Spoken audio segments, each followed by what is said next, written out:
Alors, je vous fais la salutation de Medjugorje, Falun Isus Maria.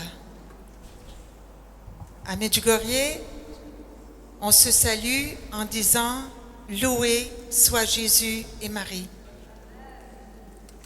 Alors, si vous allez dans le village ou quelqu'un arrive à la maison, en rentrant, les gens ne se disent pas « bonjour »,« salut », « allô », ils se disent tous « loué soit Jésus et Marie ». Alors, je vous apporte la salutation de Medjugorje à vous tous. Alors, je m'appelle Anna Maria, je suis canadienne de la ville de Québec et vous avez sans doute remarqué avec mon accent, j'ai l'accent québécois. Alors, je suis infirmière retraitée de 38 ans de métier et je suis allée pour la première fois à Medjugorje en 1986. Et par la suite, l'année suivante, je suis retournée et ils m'ont demandé d'être aide, guide, accompagnateur. Et à plusieurs de mes pèlerinages, j'ai rencontré un garçon dans le village de Marie, à Medjugorje. Et cet homme-là est né dans le village. Et un jour, après quelques rencontres, il m'a fait venir devant la statue de Marie. Et il m'a demandé en mariage, seulement après quelques rencontres. Et je lui ai dit oui. Il avait dit à Marie, si c'est vraiment celle que tu as choisie pour moi, j'aimerais me marier le jour de ton anniversaire. Et vous savez, l'Église catholique fête Marie le 8 septembre. Mais à Medjugorje, le 5 août 1984, Marie a annoncé son anniversaire aux 6 voyants. Elle a dit le 5 août 84 qu'elle a eu 2000 ans. Alors on est capable de faire le décompte quand elle a eu son fils Jésus. Alors nous nous sommes mariés le 5 août 89 dans l'église de Medjugorje. Et vous savez, je viens du Canada, j'habite là-bas. Alors je suis partie seule avec ma robe de mariée sous le bras. Et là-bas, on a besoin d'un parrain, d'une marraine. Et je connaissais personne. Et la voyante Vitka savait un peu la rencontre avec mon copain du village. Alors mon mari, mon futur mari, lui a dit, elle connaît personne, ça lui prend une marraine. Et elle a accepté d'être la marraine de mon mariage. Alors comment peut-on refuser un tel cadeau? Et le prêtre qui a béni ce grand sacrement, c'est le père Jozo Zovko, que plusieurs connaissent peut-être. Alors nous nous sommes mariés le 5 août 89. Et tout de suite après le mariage, Vitka est venue me voir en me disant « Tu me donnes tes alliances, je vais à l'apparition et je retourne après. » Et autrefois, les apparitions avaient lieu dans le presbytère. Alors, elle a pris les alliances et elle est partie à l'apparition. Et à son retour, elle a dit « J'ai présenté vos alliances à la Vierge » et elle les a pris et les a bénies.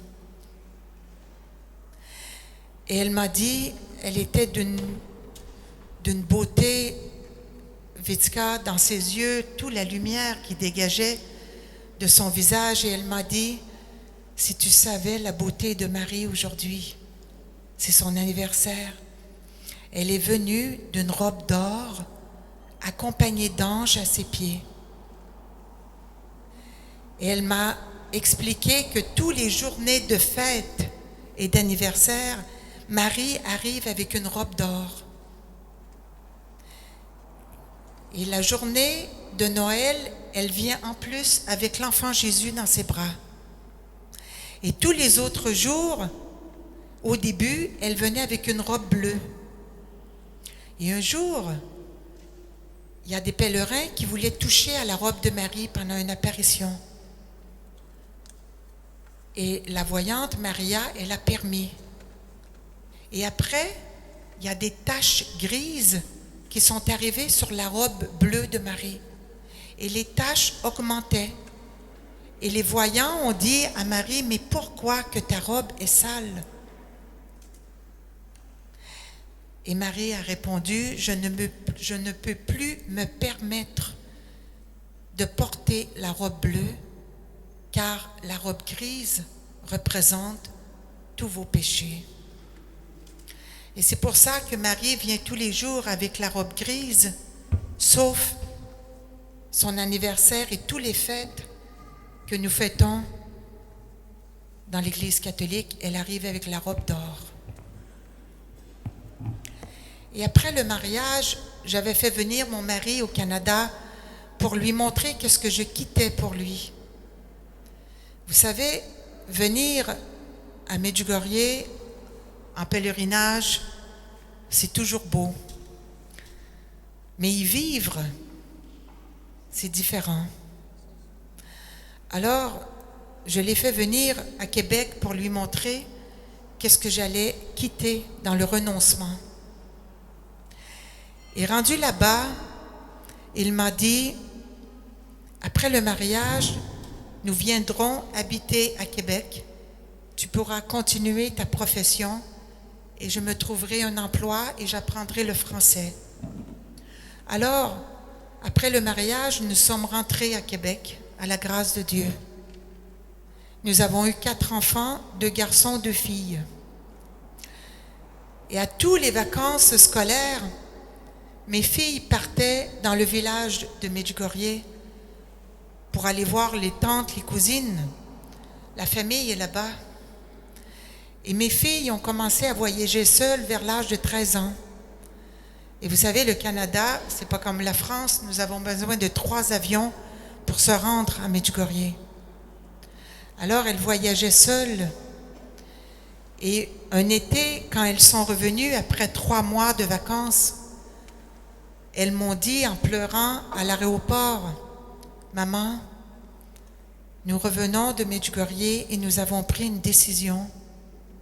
Nous ne voulons plus vivre à Québec. » Et vous savez, pour des parents, c'est plus difficile parce qu'on donne l'éducation, on donne la scolarité aux enfants. Et une de mes filles était à l'université pour aller chercher le diplôme de professeur de mathématiques. Et elle m'annonce qu'elle quitte tout, les diplômes, la scolarité.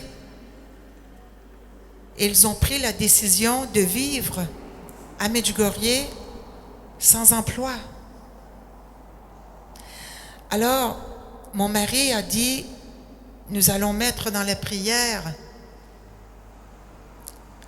cette offrande et on verra qu'est-ce que Dieu décidera.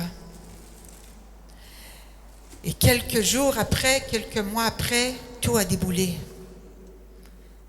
Et là, nous sommes partis quelques mois après, nous avons tout vendu et nous sommes rentrés à Medjugorje et nous sommes là-bas depuis 6 ans. Nous avons tout quitté. Et au début, c'était pas facile. On a la foi, mais on a tout le renoncement derrière. Vous savez, pour vivre de renoncement, il faut le vivre. Alors, quand on quitte quelque chose qu'on a reçu, vous allez me parler de matériel, oui, il y a le matériel, il y a la santé. Et là, je rentrais dans le village que je n'avais pas tout cette accommodité-là. Et je pleurais souvent. Et un prêtre croate, il revenait de Toronto, du Canada, après 5 ans. Et quand il est revenu à Medjugorje, Il est venu nous voir, il a dit, c'est vous la petite famille du Canada qui a tout quitté. Et là, je pleurais, les larmes me coulaient sur les joues. Il m'a dit, tu pleures, hein? J'ai dit, c'est pas facile.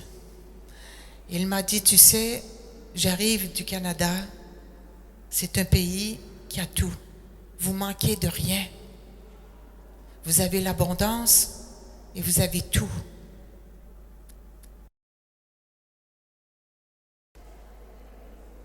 Il dit ici, tu es rentré à Medjugorje, tu constates, on n'a rien. On n'a rien. Mais on a tout gagné.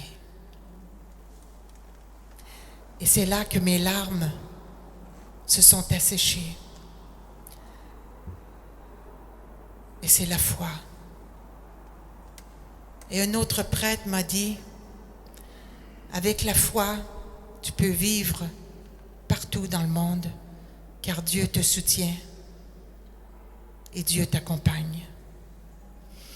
Alors, quand nous sommes quittés, mes garçons m'ont dit, mais qu'est-ce qu'on fait nous? On va où? Et j'ai dit, vous êtes rendus à l'âge, à 25 ans, vous pouvez prendre la décision vous-même. Et ils ont décidé de suivre. Nous sommes rentrés à Medjugorje, nous 6, et il fallait vivre de quelque chose. Alors mes garçons ont décidé d'ouvrir un petit resto de sandwicherie, un peu à l'américaine. Et le Covid est arrivé partout dans le monde. Alors, Medjugorje, on vit de pèlerins. Et s'il n'y a pas de pèlerins, le village tombe. L'hiver, le village est désert là-bas. Il n'y a pas de pèlerins. Et là, le Covid est rentré. Le village n'a jamais fermé. Mais c'est les pèlerins qu'ils étaient empêchés de rentrer dans le village. Alors, mes garçons n'ont pas tenu le coup. Ils sont retournés depuis le Covid au Canada.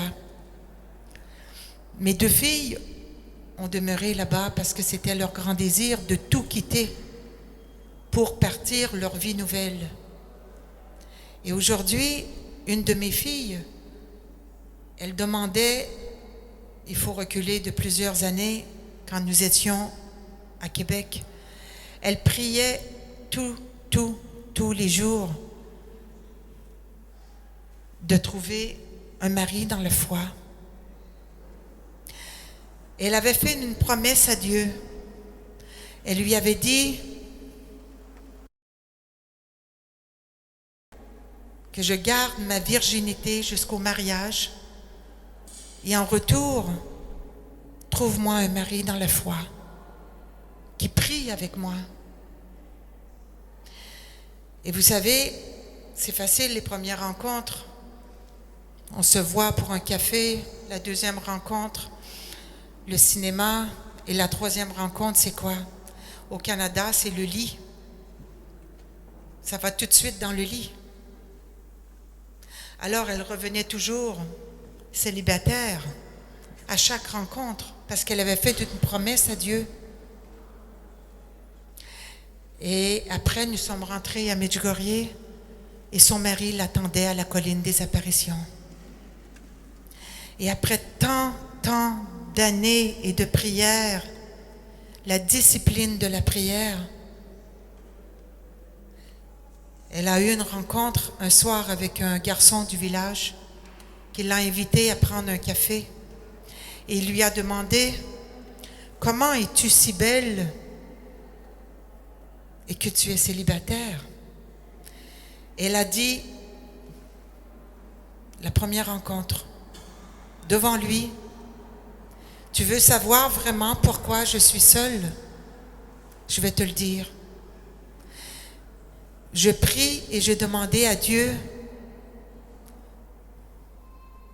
que j'aimerais rencontrer un homme dans la foi, dans l'Église catholique, et qu'il prie avec moi, et que je lui donne en retour ma virginité jusqu'au mariage. Et c'est pour ça que je suis seule encore, parce qu'il n'y a pas d'homme qui respecte ma promesse à Dieu. » il est venu les yeux pleins d'eau, tout ému, en lui disant, j'ai fait la même demande à Dieu.